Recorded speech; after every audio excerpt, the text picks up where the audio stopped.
I started the last episode with you being like, Hmm. "What are we doing?" And then Oh, okay. hey audience, I cut some stuff out Okay. that I thought was like it was business and it didn't Right. need to be in there. And then I cut it, and you can probably notice there's a cut to the only problem with Santino and Andy is this podcast. Hmm. So welcome back, everybody. Uh, Sit back, relax, sit in a comfortable chair. I hope you put a alcohol-free beer in the fridge that you can sip on during this episode and just hear us, two filmmakers, one entrepreneur, talk about movies. Yes. This is the only problem. And then if we did more production than we're currently doing, that'd be like the music would kick in. Hmm. We're not Well, there yet. it's like do do do do do do do do do do do do do do. There we go. Yeah, There's and the it's little just there's the intro. I'll I run meant that for it to through. be more epic in my head, and then it just came out. It just turned into like Gurr from Invader Zim. So I've had a very long, very tiring day. Oh, So yeah, we both have, which is always the best setup for a mhm. podcast is to be like really exhausted. Like this will be the longest I've sat still Mhm. probably all day will be Yeah. us recording this. So that's perfect. I just went and saw Vertical Horizon at in Menor. That was fun. I'm I'm Santino's looking shocked. It's a band from I'm the acting like I 90s. know what it is. I It's a should band know, from but I don't know. it's a pop band from the 90s that was playing for free over in the town over. And so I took my buddy and I went because I know some of their songs and he didn't. And Mhm. we went and it was cool. They covered Bulls on Parade by Rage Against the Machine at one point in the show. And that was very unexpected. Wow. I'm For for further concert reviews, check my other podcast. the only problem with this concert is Yeah, yeah, okay, exactly. yeah. You just have a whole larder full of podcasts all named basically the only problem with, but they're about different topics. Yeah. And this one isn't the only problem with this movie. This one is the only problem with Santino and Andy. Right. It just so This happens to be that what we talk about is movies. yeah. The show's really about what's wrong with us, but Yeah. that's for you, the People audience, to find will out. exactly, they'll discover that as they listen to us complain about otherwise perfect movies, but with one nagging flaw. Yeah. And so they'll slowly realize how discontent we are with our lives, and or it'll just cut to us being like, oh, I don't get what's wrong this time. Oh, Hmm. I just realized, and this will be fun for the viewers at home, I just realized I can pause the recording for whoa. editing purposes. Did not know that. I Perfect. know that sounds like it should be an obvious thing, but I this didn't is, know. I didn't know. So the audience just learned something with us. Awesome. What have you been up to today? Today, I have been waiting on six people to get back to me, which is always an amazing place to be in business-wise. Which, by the way, spoiler alert, none of them got back to me, and it's kind of time sensitive, so that's always good. And then um, my cousin and her little girl were over here, and so Shout we've out been Anna. yeah we've been catching ants and all the things that little kids do for since 1 o'clock. Wow. Yeah. Wow. Yeah. Yeah. That's why for the viewers at home, that's why I'm slumped so far down in my chair. He really is. He will continue to get more slumped, and I'll continue to, I think, just slightly like lower in the frame till Hmm. the microphone and windscreen just cover my whole face. Yeah. Just all of it. But that's what I've been doing. And today, so that it was fresh in my mind, and also partly because my family didn't want to watch it with me, I watched the Lego Batman movie. Bum bum bum. Bum, bum, bum. Sorry, So I should have said that. The Lego Batman movie. I should have done my Lego that's Batman voice. great. So the Lego Batman movie, to me, to kind of set the scene, because like you did last week Hmm. with the Mummy, to me is one of the, from personal experience, quintessential. You put it on at like 9 or 10 p.m. movie. Hmm. You put it on, and you kind of just sit back and enjoy. Mostly because that's what I did once and was just blown away. It like I have two. two movies from that same when I was living in Akron. There were two movies that I did that with, and it was the Lego Batman movie and The Lost Boys. And so forever, those will kind of be like the movies I saw in Akron because I don't watch many movies, and I didn't live there for too long. But this is a great movie. My friends love this movie. The last time I hadn't, it's been, I rewatched it last night with my dad, who's never Mhm. seen it before. And Okay. he will get to what his reaction was. And I kind of want it, to hear about Mark's reaction, honestly, well, like before I launch into it. he, see, I want to know what you say, and then I want to say what he Oh, said. you're afraid that I'll just piggyback on what Mark said. Yeah, you don't want to make Okay. him mad. I know how it is. I I get see. it. Yeah. None of I us want to make my dad mad. we all want And to be Mark's favorite. yeah, and so like this movie has a very like special spot in my heart, but also it's a Lego Batman movie. So Mhm. it's not anything crazy, or is it? That's the question. So what did you think? Wide open. Wide Wide open open. question. So I went into this thing with possibly the lowest expectations a person could have. Maybe not the lowest, but pretty darn low. And I was, the moment it came on, I was blown away by the art of it, by just the way the movie looks. That is going to be a recurring theme throughout our discussion tonight, is just the rendering, the cinematography, the way it's handled. S- I'd say first blush, it's fine as a movie. It's fine. Yeah. But artistically, it is immaculate to the point of almost being too much. You know what I mean? Like it's like Hmm. every frame is it's like Michael Bay because it's all the colors. We used all the colors. I counted. It's all the colors. It's 4G Biv. We used all the colors at 250% saturation. And it's like if Michael Bay was on acid and was playing with Legos. Like that's what this movie looks like. It is unhinged. Yeah. I That feel is like my reaction. that's it. I think what really what blows me away about this movie, one is how it looks, and then two is how funny it is. It is a really, really, really funny movie. So it's like my third or fourth time watching it, and I was still dying at this movie. Like Hmm. at little things that I really I mean I didn't remember from previous times to like the big moments are still funny. An example being um when when the Joker turns all the villains in and he puts them in that big box, Hmm. Riddler goes, "Riddle me this. What the heck just happened?" And Hmm. it's just so it's such a self-aware superhero movie Hmm. that and this is kind of a transition that like you can never do. This is what all of the live action superhero movies try desperately to do Hmm. and will never be able to do for one reason or another. Is just this over the top comic booky. We can throw everything in that we want because they downright parody Hmm. certain things. Like Bane is a Hmm. parody of Tom Hardy's Bane, but Hmm. then they also have Two Face. This is like comic nerd stuff. Is Harvey Dent from the Tim Burton Batman who Hmm. never becomes Two Face as Two like in the movies. And it's like at one point it like is taking the lore and kind of being cheesy with it or Hmm. like poking fun at the funny parts, but then it's also taking stuff and there's cameos in there of like the most lore accurate nerdy things. Hmm. And it's just in a fun movie in the package of a fun Lego movie. Yeah. Now you see, I would push back on the idea that no other comic book movie was able to do this because basically this is exactly what Deadpool was, except it in cartoon form. And I did read some trivia on this today that the director's pitch was this is just like the family-friendly Deadpool. Like we're just going to be as self-referential as that. And it was that, and he wanted to make a movie that was somewhere along the lines of like Airplane or Naked Gun.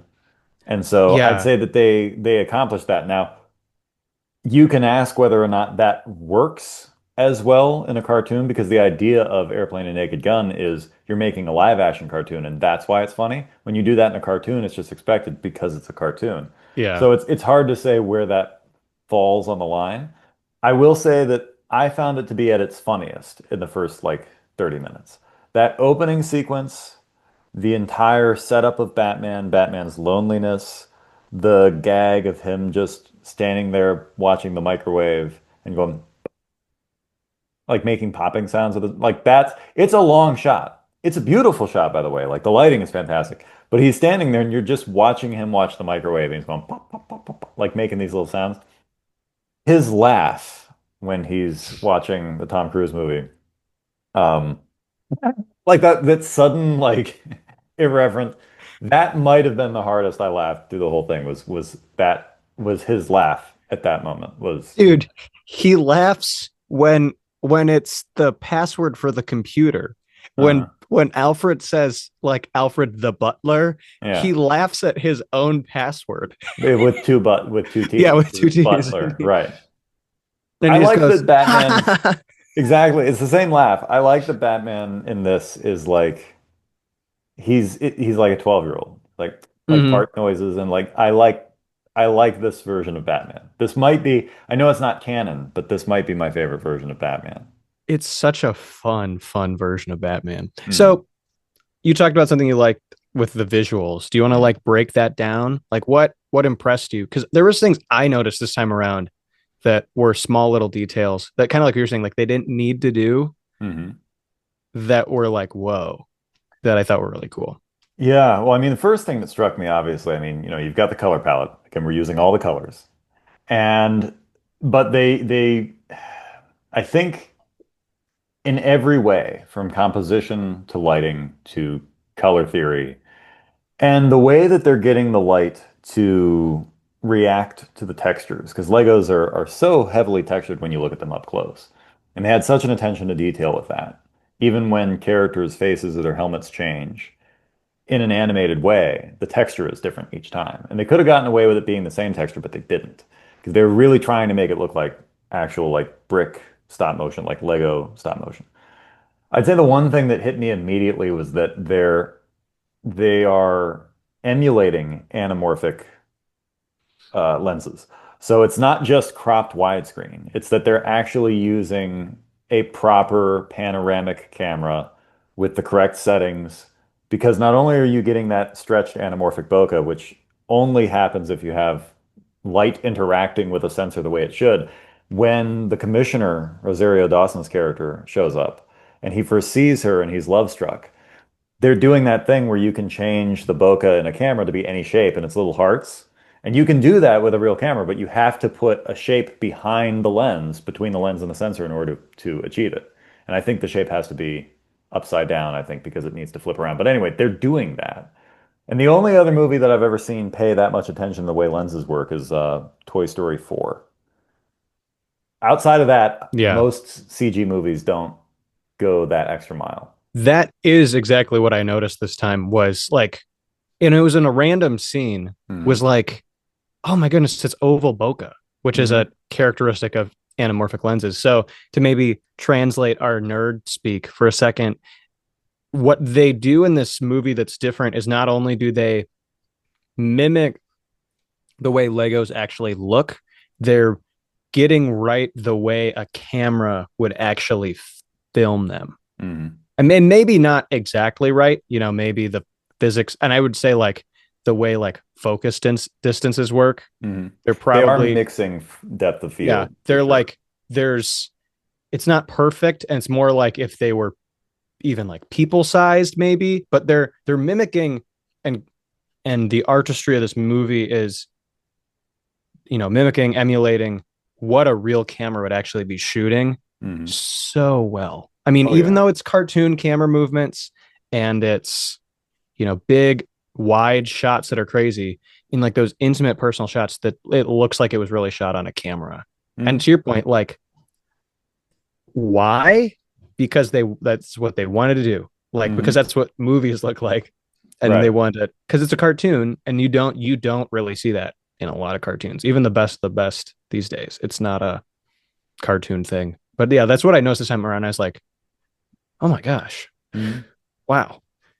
Yeah, they went above and beyond with that. And I mean, obviously Pixar has been getting into that more and more. You see that with Soul and some of the other ones that they've been doing. But it's a relatively new, if I might qualify what I'm saying here, it's a relatively new thing that you're seeing in CG. I mean, I know the Lego Batman movie is from 2017, so it's 8 years old, but still, that's within the last decade. It's the thing they kind of started doing. And part of that is because of the way ray tracing works in a computer. Computers render, and I'm sure you probably know this. I doubt the audience cares, but I'm already starting to say it, so I'm going to say it Go anyway. it. Do it. Go it. Computers, the way computers work is they basically reverse engineer the way cameras and actual light work. So in a camera, of course, the light rays are bouncing around the image, and then they're coming into the lens, and then they're exposing on a sensor. In digital, it's the reverse of that. So in the digital world, you're shooting light rays out of a camera, they're bouncing around the scene and then returning again. And they're trying to find the light as opposed to coming from the light trying to find the camera. But it ultimately amounts to the same thing. They're just arriving at it through the back door. And so when you have what's effectively now a physically based render, which means you're using proper algorithms, proper physics, proper math to determine how Fresnel works on a surface or how roughness versus metalness versus, glossiness works in a scene. Now you can calculate not just how that light works and how it interacts, but you can also calculate because people are smart when they make these softwares, and I don't know how they figure all this out, but like you can then calculate what the lens of the camera is doing, down to things like chromatic aberration, which they have on the sides of the image. And they also play with lens focal lengths in this a lot. Like there are really wide lenses that they use, like with a lot of barrel distortion, but through the whole movie, they are shooting anamorphically because you have that oval bokeh and you have slight barrel distortion on the edge of the image. And another thing that's insane to me about the way that they're able to accomplish this was that not only are they doing all of that, which is obviously, again, far above and beyond, no kid's going to care about this. But the texturing and the shading is so well done that there are moments in this thing, especially some close-ups like of Batman when he puts on his utility belt or like whatever, where we've got some handheld camera motion. And I could swear that we're just like on a probe lens and someone's just holding the Lego piece in front of the lens. Like there's nothing about it that looks digital. There might be one shot in the Yeah. whole movie that looks like CG, but the rest of it all just looks like the best stop motion you've ever seen. See, that's something that you having not seen the Lego movie is fun because you get to experience with this movie because Hmm. they nailed it with that. And I'm sure there was, and I'm sure if you watch them back to back, there's technical improvements with Hmm. this movie. But that's what I mean. I remember as a kid watching the Lego movie being like, truly at moments, is this real or is this CG? Hmm. And I think there's more moments, way more moments in the Lego Batman movie that nail that. But Yep. it's like it's what they perfected with the Lego movie, and they spent hours and hours and built systems and everything to do in the Lego movie because that's what the look they wanted. But it's this realism, and I guess to your point, like they take steps to make it look more like stop motion would in Hmm. ways they don't need to, which is really cool. I Yeah. mean, it's kind of like if you could make the perfect Lego minifigure armature, that's essentially what they did, and then Mhm. made it stop motion. So it's so neat. There's an ant on my wall. Oh, there it goes. Um, it's just really cool. It's a really cool thing to see. And I mean, to think about again, like attention to detail. We can make comments about what it seems like the lenses they use to shoot an Hmm. animated movie Right. is like crazy Hmm. attention to detail that hypothetically you have no reason to do except, hey, it'll be cool Right. and will look nice. But it is filmmaking too. I mean, when you want to evoke a certain feeling or an emotion, you're trying to, you're conducting the audience. You're telling them how to feel. You're making them feel something generally. And lenses can help you do that. Now, like you said, they're emulating a real world physics here, but they are doing an interesting thing, which is sometimes they're picking a weird middle ground, which I don't even really mind, which is if you were to shoot this stuff on like a probe lens properly, like if it was actually at scale, The depth of field would be so darn shallow, you wouldn't see almost anything behind them. And so they're actually picking this fun middle ground between times where it feels very macro and very small, and then other times where it feels like they're human size, like you said, like it's almost real world scale. And they keep playing with that scale when it's convenient and when it works for like the shot. And then add to that that all of the pyro, so fire is literally just the little flat, like Lego fires moving around. And then any explosions are made of the tiny little clear, they're not even bricks, the little round things. Yeah. But all of the smoke and water is actual smoke and water. But I kept watching it because I was going, the smoke looks like they're comping real smoke. And I'm sure at times they were. But when you watch, especially in that first 20 minutes, all of the clouds, all the smoke, it's reacting and moving around like the helicopter comes down and it roils under it in the same way it would. And I realized that I'd estimate, I mean, I don't know, but I'm guessing probably 90 to 95% of the smoke you see in the movie is all simulation, custom simulation, which is even more insane because it's super high level. And that's super taxing to render all that because volumetrics, computers do not like volumetrics. And as a fun detail, which this literally, this is not going to mean anything to you, but this might impress one person in the audience. I noticed twice, and I'm sure I missed many others, but it's the first time I've ever watched a computer animated movie and noticed this. I noticed fireflies in the movie. And I know that you don't know what I'm talking about, probably. So, in the world of ray tracing and CG rendering, what happens is it's making an image through samples. So it's the computer is taking pixels at a time and it's sampling those pixels and sending out light rays and figuring out where things are. And it resolves the image out of literal noise patterns. It looks like white noise, it's all dots, and then it becomes more resolved and more resolved until you have like this clean image, right? The problem is when you get, and you'll see this especially in like Blender or Cinema 4D, but it's in any CG software. When you end up in a place where there are really bright lights that are really close to an object, the problem, or a really bright light that's really small, the problem happens is you're sending out thousands upon millions of light rays, right? And you're trying to find that light. And let's say that 9 out of 10 of them don't find that light, but the 10th one finds that light. The minute it finds that light, it goes, this must be the brightest light in the world. And it tries to illuminate the things around it, and it starts sending out back samples in order to do so. And what it does is it makes these little ultra bright, over 100% white, little tiny pixels and it looks like dust or anything else, but it dances because it's not the same per frame, and they call them fireflies. But they're really annoying because when you denoise an image for CG, you're trying to make it as smooth as possible while retaining as much texture as possible. So it's always this battle, right? And fireflies are usually not a thing you see in proper cinema simply because they can afford to render for days and hours and weeks and months, and like people like me would blow up their computer if they were trying to do so. And so we just always end up at the indie level with some kind of Firefly. But in the real world, they don't. Hello, I resumed. Um, anyway, so you end up with fireflies, right? And they're a massive pain to try to denoise because they make a really chunky, really bright, really dark noise. And they're almost impossible to resolve. I noticed two scenes in the Lego Batman movie where there were fireflies like down the corner or like on this one particularly shiny surface. Because you have to remember everything in Lego is pretty much shiny. There's a lot of sheen to it. And I noticed it the first time in the scene where Robin, Michael Cera's character, is in the Batcave. And he's like, he's getting into everything and he like opens up the hatch. And when he opens the hatch, the light around him and the light reflecting in like the console or whatever next to him, there's all these little fireflies. And I was like, oh my gosh, I can't believe it actually made it in the movie, which it makes sense because I have a feeling based off of the amount of lights that they had to put in every scene that they just literally pushed the ray tracer to its limit with this movie. All the volumetrics, all the lights, all the shining surfaces, it's literally a ray tracer. The only way you could have made it worse is if somewhere in Lego World was like a building made of glass. That's the only thing worse to try to render as glass.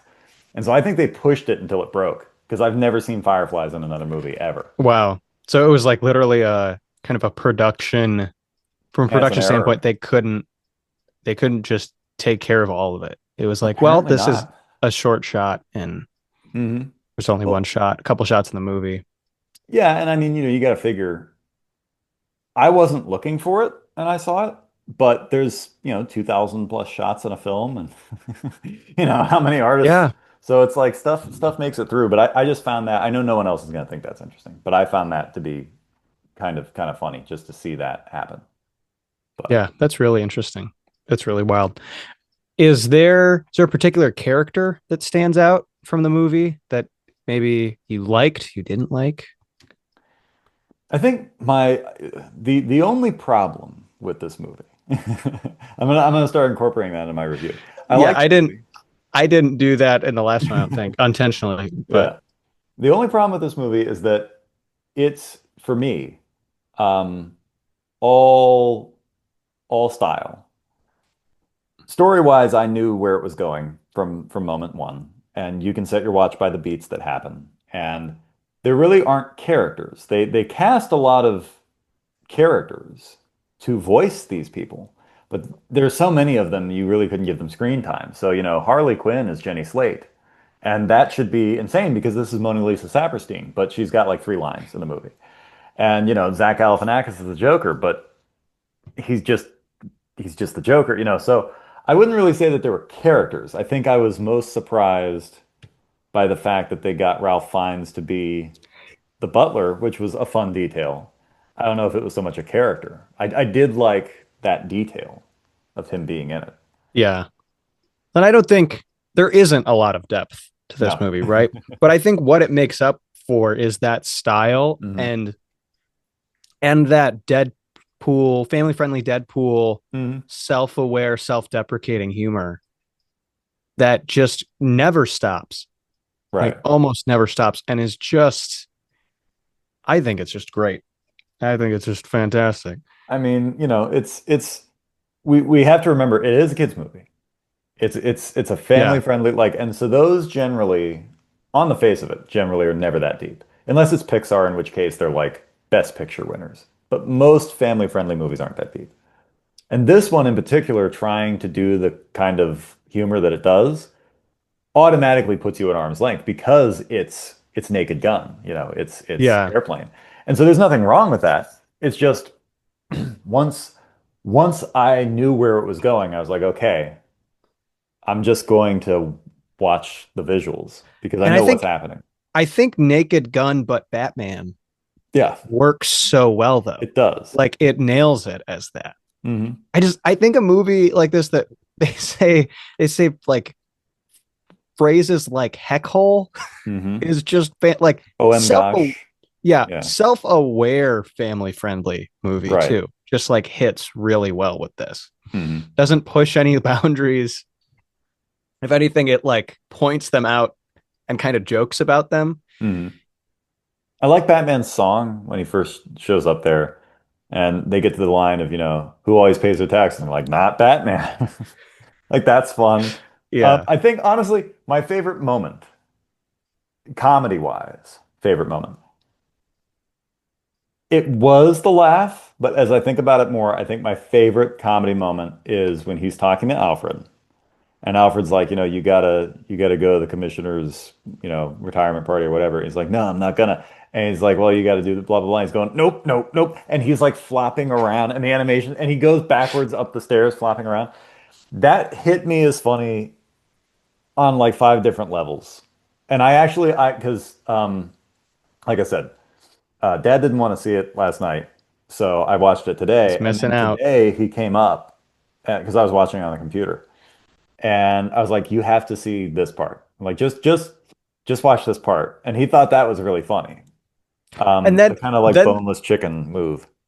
then the transition to tuxedo dress up party Hmm.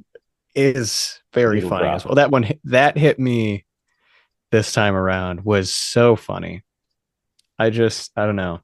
I was in the right mood to watch this movie too. Like Yeah. this episode might even be better if I hadn't watched it because it's a perfect time for me to watch the movie and I had a great time. And so it's kind of I'm in that phase of being like, yeah, this movie is one of the best things I've ever seen. Give me a couple more days and I'll be like, yeah. I mean, again, it's a kids movie Mhm. and you don't really expect a whole lot more Mhm. from it than what's there. I think it feels like the level of, if you want to call it, like shallowness to the characters Hmm. also is very comic booky. It's kind of like here's this guy and this Hmm. guy, and I like that. I I mean, when also, you figure that yeah, the entire thrust of the movie is that Batman needs to care and Joker wants him to say I hate you is yeah, I mean that's what we're that's the sandbox we're playing in. yeah.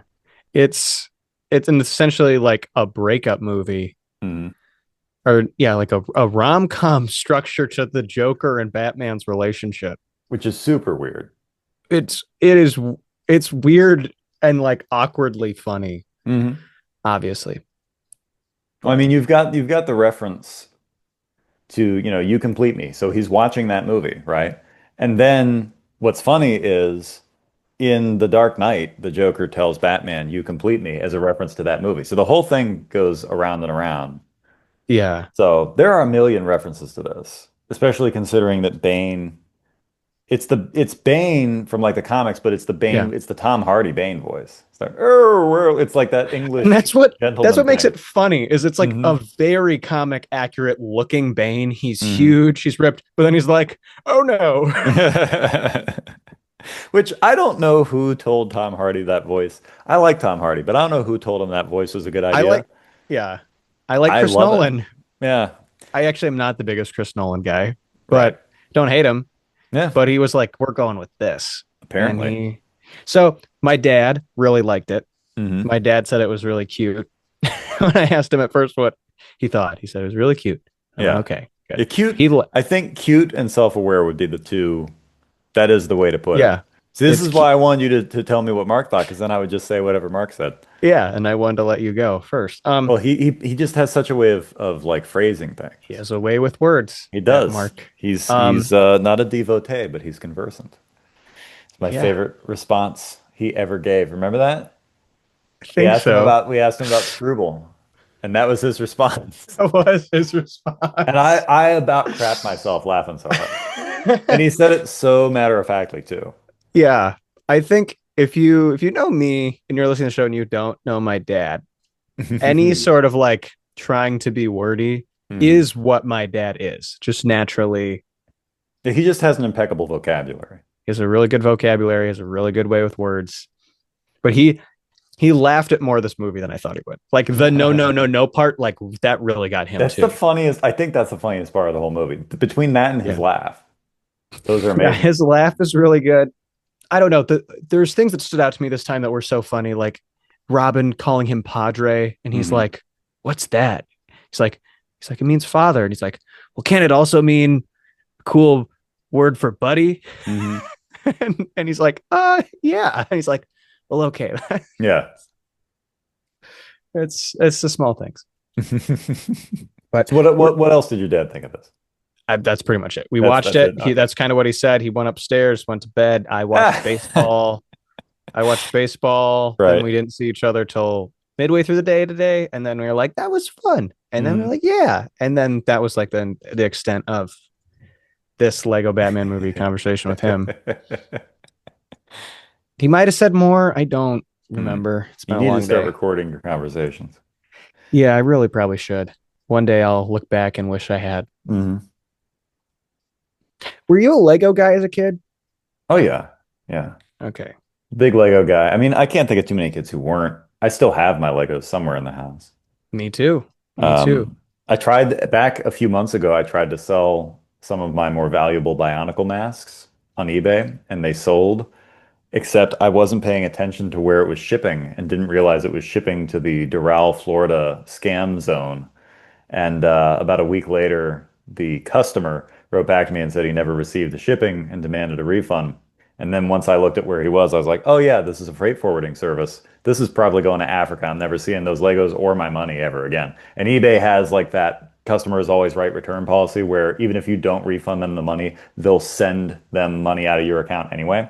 So $85 and some shipping later, I have no Bionicle, and some guy in Africa probably has my Legos. I nearly spit out my drink when you said my more valuable Bionicle masks. That was like expert because we were talking about Legos and then Mhm. Bionicles are Legos. That's not Mhm. what I'm disputing. But I was expecting like comedy is surprise. I was expecting more valuable sets. And so then Bionicle masks Yeah. was just like, You know, if I hadn't had my drink in, I would have cackled like Bruce Wayne. yeah, the silver, the Nuva, whatever, Nuva something. I can't I don't remember the names remember. for them, but Just go to a local hobby store and sell them next time. Go to Toy yeah. Well, Kingdom. those were all my most valuable. I Oh, have no more. I just have all well, the dumb random Legos. That's it. hey man, Legos have been in. You might have something that's Maybe. worth something. Unless it's worth like more than like $5 here or there, it's probably not worth the shipping. But no, I do. I was to answer the question. I was a Lego kid. I was not a comic book kid, but I am a Batman fan in the sense that it's the only superhero whose movies I've watched and actually liked.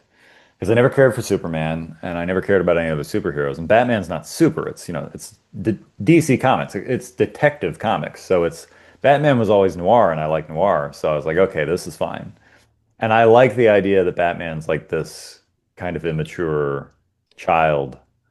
I like this version of Batman a lot. Yeah, this version of Batman's fun. He's really fun. He's also the same characters in the Lego movie, and I think the Lego movie too. That's like where we're introduced to him. And Hmm. he's equally just a jerk the whole time. I think like the whole time. There's not a story arc with him. He shows up and he's dating like the love interest of the movie uh. and is just a jerk to her. Like like full of himself jerk. Hmm.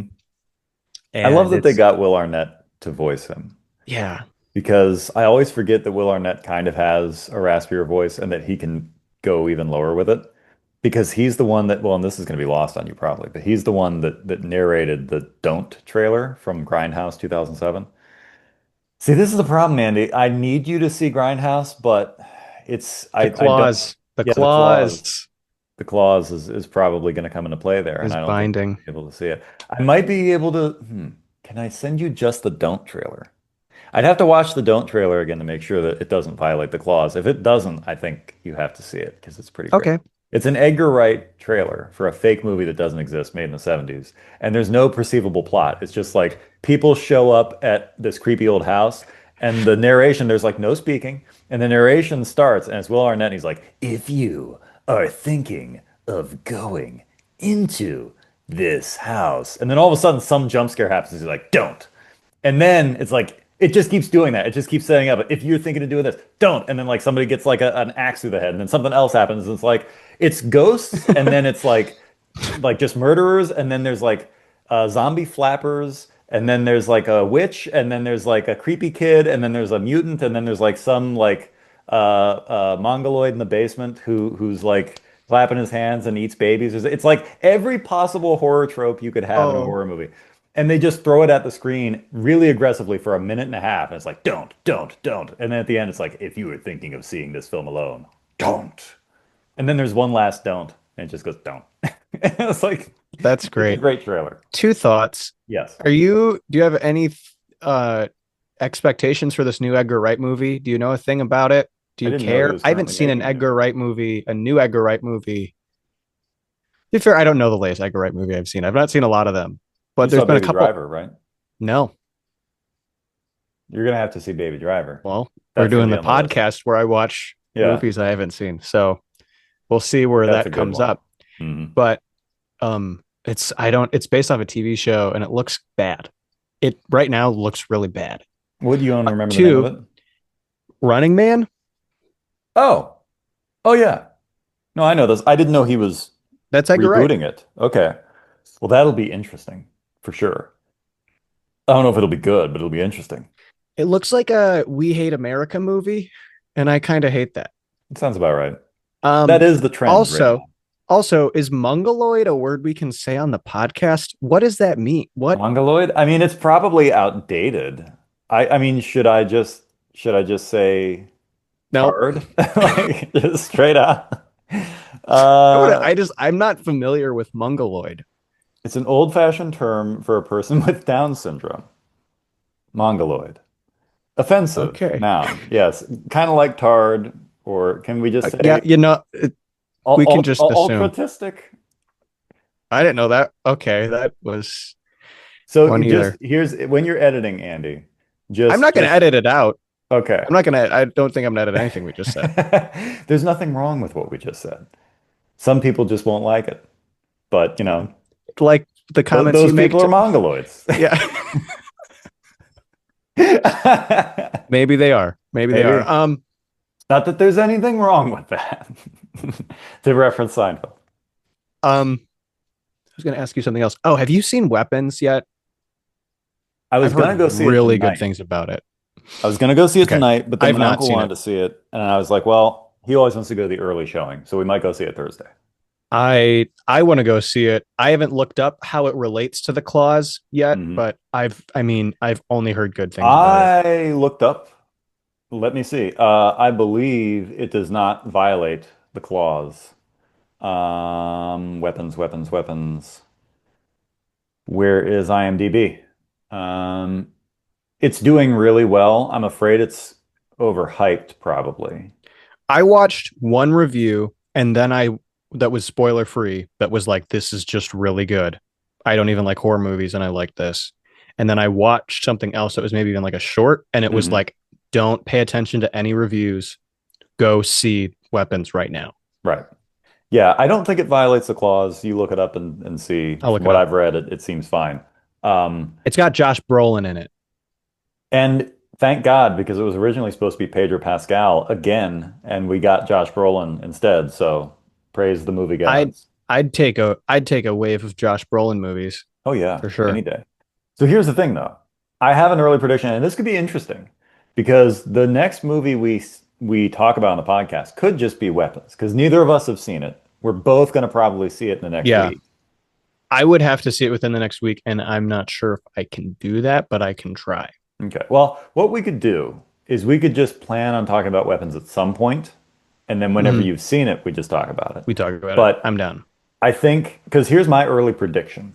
My early prediction is the movie's going to be a great ride until like the last however many minutes. Like however they, because this is the problem with the mystery box, right? Like J.J. Abrams always did this. This was the problem with Lost. When you write in the mystery box format, you keep asking interesting questions, but there's really no way to pay those off that's ever going to live up to the audience expectation. And endings in movies are Yeah. difficult anyway. So I kind of guarantee that, 2 hours of the movie is going to be great, and that last 8 minutes is probably going to be like, I don't know what the heck just happened. But the rest of it, like the journey to get there, is probably going to be Yeah. fantastic. I That's have my no prediction. predictions. I don't know enough. I trust. Wow. Santino's earbuds just went flying off. The cat yanked them out. Wow, that was really impressive, Yeah. man. Yeah, I don't really have any predictions. I'm excited to see it. I don't know, and I'm gonna be able to see it. But the first I'm episode of sure the I'll show probably comes see it out. before you. Yeah, probably. And give me, you can say if you like it or not, or if you don't, if you want to wait till the podcast, we could also do that. That'd actually be pretty fun. I might do that. I I don't know if I have any other Lego Batman thoughts. You would probably dig the Lego movie. If you like the Lego Batman movie and you haven't seen the Lego movie, Hmm. if you're like Santino here, you'd probably like it. It's kind of it's kind of it's similar, but the humor's overlaps, but Lego Batman's way more self-deprecating Hmm. and like self-aware. I think And that for being me, said, the Lego yeah. movie's also like literally self-aware in some very interesting ways. But I preferred the jokes that they made in Lego Batman that had more to do with them being Legos than the things that were like just general self-awareness, because the self-aware like meta thing, we've had over a decade of that now. And I mean, we had Deadpool and we've had Rick and Morty and we've had so like that for me, I've seen a lot of it at this point.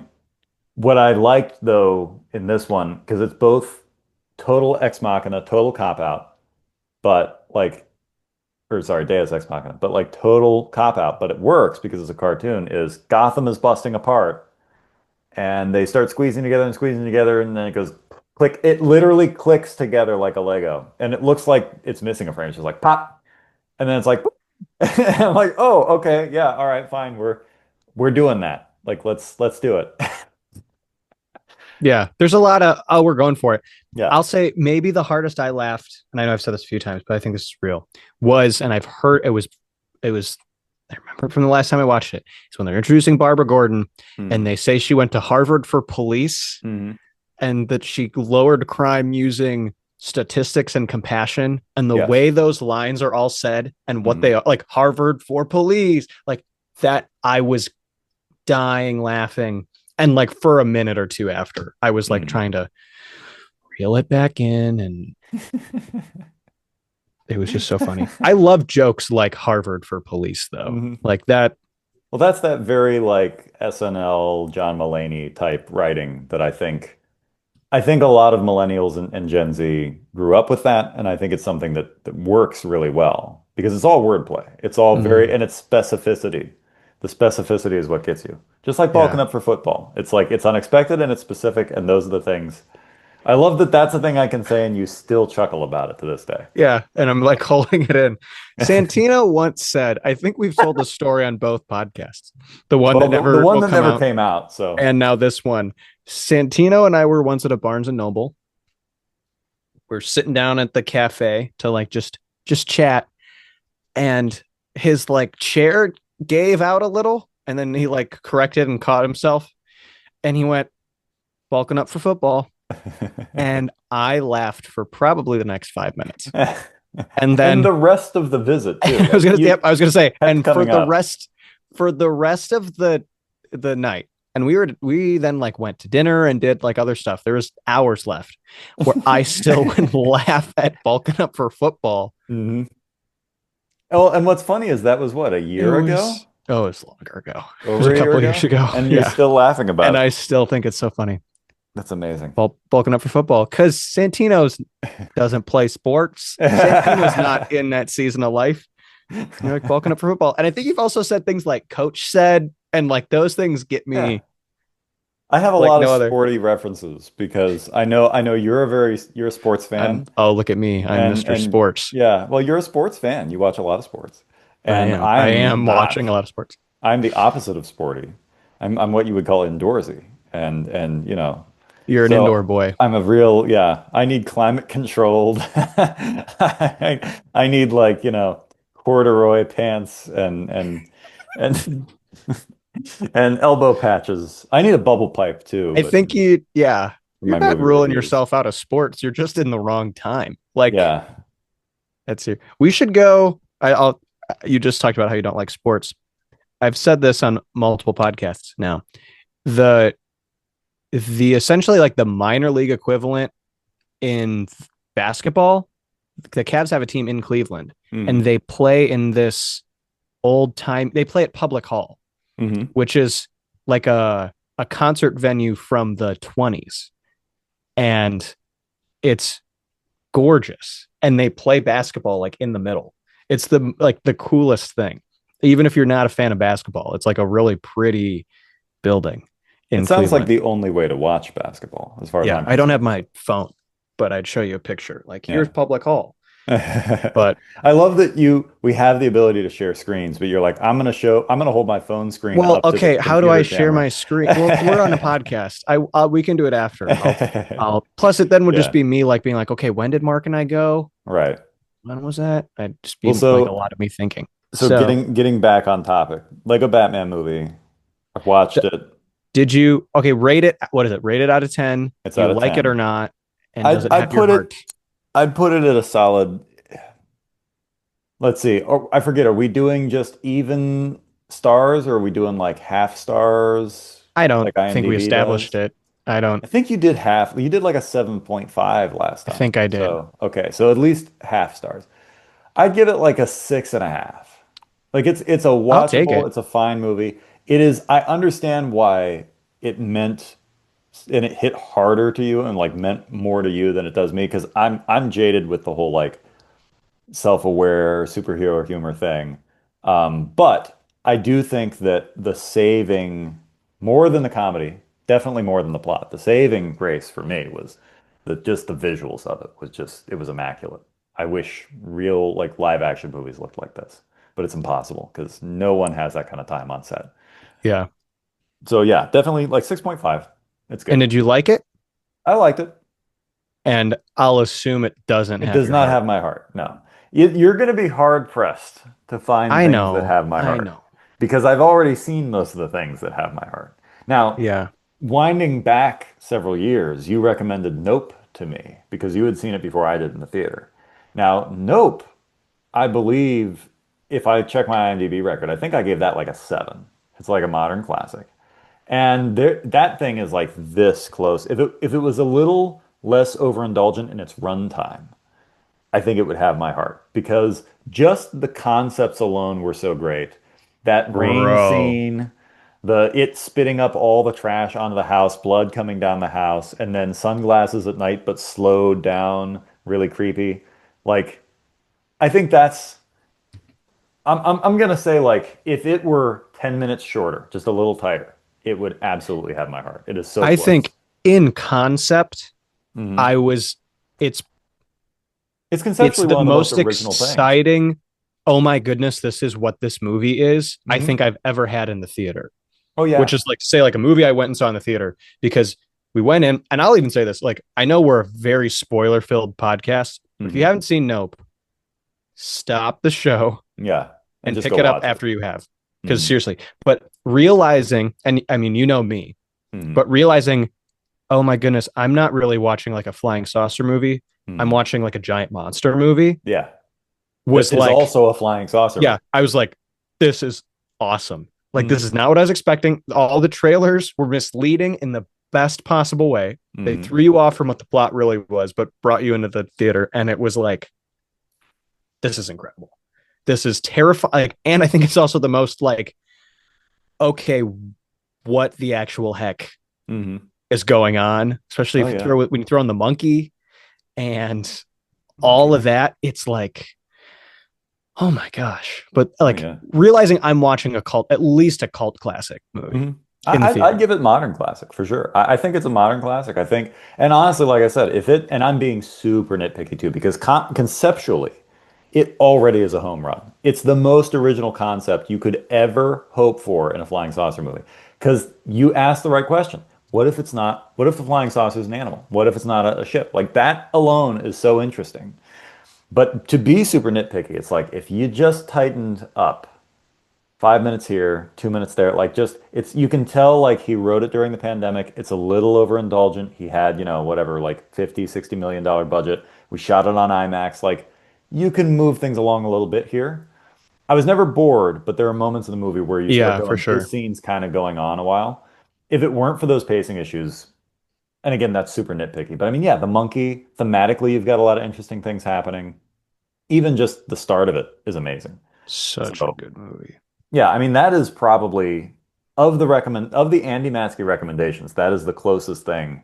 It's within like a fraction of an inch of having my heart. Like it's that close. Like, give it some time. It just might. That's Give it my some opinion. time or yeah, and like right now in retrospect, because I've seen it 3 times. I saw it twice in the theater, and I saw it a third time. I showed it to a friend of mine who didn't like it at all. He was totally I bored. know a couple people who hated it. Mhm. But like in hindsight, because my brain just kind of mushes it all together, yeah, it absolutely does. But when you watch it, you kind of feel that 2 hour-ish length, and it's like, Yeah. okay, we could have tightened it up. But yeah, Lego Batman does not have my heart, but it is thoroughly watchable. It's enjoyable. It doesn't overstay its welcome. And if for no other reason, if you just want to see one of the coolest looking things you'll ever see and just have your mind blown by how realistic it looks, absolutely. Have you seen the Spider-Verse movies? The Sony No, Spider-Man? I Have you not wanted seen to. either of I them? have not seen. Noted. Because no spoilers. The Hmm. second one Hmm. stylistically is a bit different, and it there were times in it where I was like, I can't believe I'm seeing what I'm seeing in an animated movie. It's Even like it more was like, so than the first one. yeah, oh Wow. for sure, So they like they way even more. leveled They up. they level up, Wow. and I mean, we live in a time where there's some very interesting stylistic choices in animated movies outside of just Legos. Like there's that Mhm. Teenage Mutant Ninja Turtles movie that I think nobody saw that Yeah, I looked didn't really watch it. interesting. Um, I know like Seth style, watched it. like stylistically, it looked unique, but Hmm. this was like, wow, like Hmm. what are they doing? in Hmm. like good ways, in totally good ways. It's been a real shame that the next one has been delayed so much because I didn't know it's they were making a third one. they're making a third and maybe a fourth one because I think the next one's a part one, but the second Hmm. one was really good. Hmm. At least when I saw it once in theaters, and stylistically, it's chef's kiss. So, or do we want to wrap that? Blah, blah, blah, blah. Wow. Take Do two. we want to wrap this episode up? Yeah. Okay. So, hope you have enjoyed this episode. Share it with a friend. Show it to a loved one. Watch the Lego Batman movie. If you have a comment, question, or Concern. concern, or a movie you would want us Hmm. to watch, and one you've wondered if we've seen it or not, and wonder our thoughts, send us an email at onlyproblemwithsantinoandandy@gmail.com. That is a long email. It's right near the character limit of what a Gmail address can be. So Wow. And it's in the description.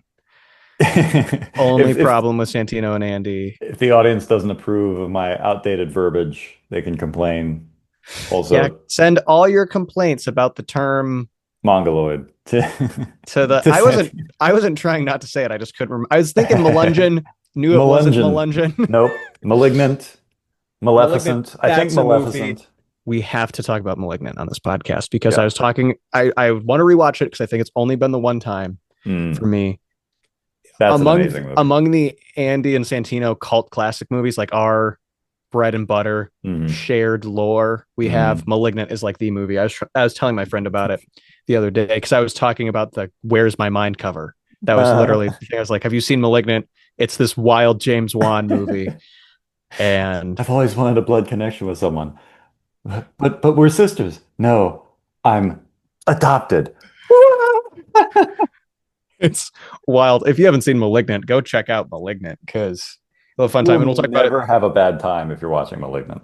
It's Yeah. impossible to not have a good time watching Malignant. I don't think Dad's seen Malignant. Maybe I'll have to show him too. So Oh, dude, we could bring him on to talk about Malignant.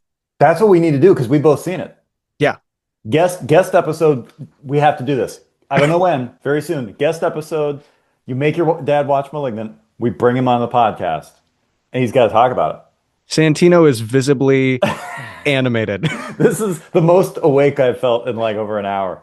I was Yeah. exhausted, and then you said Mark's going to watch Malignant. I'm like, oh, We'll have to make it happen eventually here down the road. I want to see weapons and then my free time's running out, but we'll make it happen. yeah. All right. Well, So, enjoy the episode. Peace peace. out to all the viewers.